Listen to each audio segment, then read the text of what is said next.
North America is witnessing an energy supply boom that could transform its energy future. Unconventional hydrocarbons such as shale oil and gas have dramatically increased the size of the continent's energy reserves, reducing its dependence on coal. What is the prospect for unconventional energy? What are, if any, the risks associated with its development, and what does this mean for other energy sources? In this video, the Economist Intelligence Unit investigates the impact of North America's new energy map.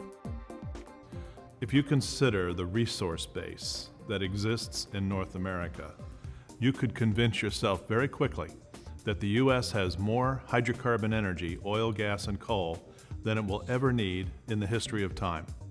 With shale gas and shale oil, they are hydrocarbons which are found in shale rock formations, and the big change in the last 4 or 5 years has been the much broader application of technologies that has enabled oil and gas to be extracted from these rock formations. If the price of oil remains high, that means that there'll be a strong economic incentive to develop sources of oil that are unconventional, and even if they're costly, there is a nice profit margin for the developers. Going forward, we'd expect production of both shale oil or light tight oil and shale gas to continue increasing at fairly dramatic levels. For how long and to what extent, it's a bit of an open question, but certainly it's already made some big shifts in the energy landscape in North America. One of the challenges with unconventional gas is water contamination. We also don't know what is the extent of the leakage. We don't know how much of this methane leaks into the atmosphere in the process of fracking. We have to have a regulatory regime which does the best job of requiring all operators to operate in a standard, best practice way so that residents, citizens, particularly nearby communities, can be assured that if there is drilling somewhere in their community or their region, they can be sure that it will be done safely. The IEA's latest World Energy Outlook forecasts that North America could become the world's largest oil producer by 2020, outstripping Saudi Arabia and Russia. If this occurs, could it make the continent self-sufficient in energy? I think the US will still be dependent on imports. It will be dependent on a lot less imports than we're seeing now, and a greater share of those imports are likely to come from Canada as well. I do see a possibility of ramping up production, opening new reservoirs, increasing production of non-conventional crude by 2 to 3 million barrels a day. But that's not going to bring America to a point of self-sufficiency. The United States, no matter what, will remain dependent on foreign sources for oil. I'm not sure it's in America's interest to be totally self-sufficient because we're part of a global economy. The ability to export, the ability to import, I think are important, whether it's energy, whether it's automobiles, whether it's any kind of manufactured goods. And energy is needed in other parts of the world where the U.S. could be a supplier, and the U.S. may need supplies of different types of energy from other parts of the world.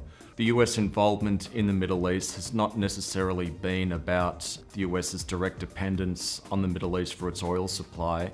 It's more been about guaranteeing the flow of crude oil from the Middle East to global markets generally. I would set aside energy independence as an absolute requirement, but let me say this. The U.S. could be significantly more self-sufficient than it has been, and economically much better off by developing the resources that the IEA reports exist, both in the United States as well as other North American countries. The fact that the United States is becoming a major oil-producing country does not mean that the United States will become a price maker.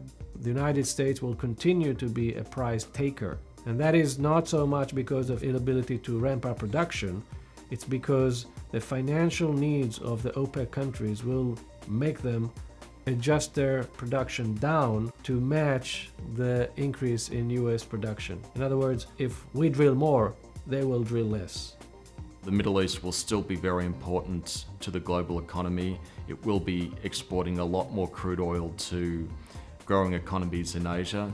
So therefore the Middle East will still be quite an important region geopolitically, and therefore I think the United States will be still less inclined to want to withdraw from the Middle East.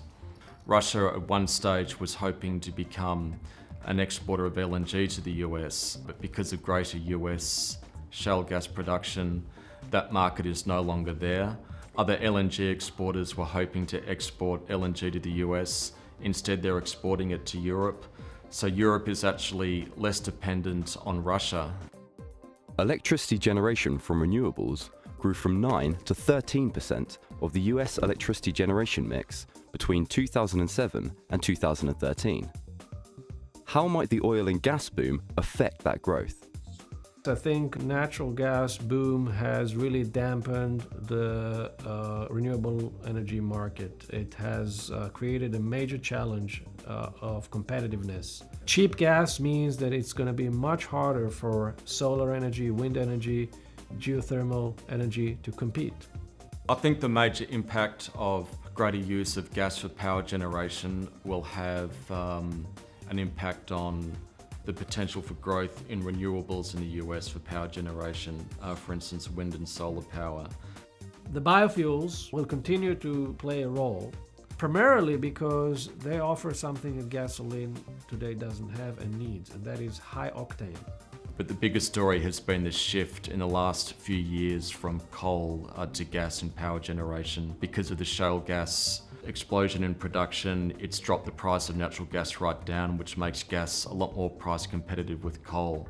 And that's probably quite good for the US because about 42% of the US's power generation needs comes from coal. The US, I would say, is in a state of undetermined fragmentation and chaos. There are so many special interests in the United States, of which there are companies, there are NGOs, and there's the government. There is very little held in common by all three. Government needs to encourage private sector to finance. Government should not be in the business of picking winners. Once you create bias in favor of one energy source or the other, you penalize a whole set of other industries. We have to find the balance between government's need to regulate, industry's need to operate, and NGOs' need to be satisfied that they're being listened to. We have to find the balance.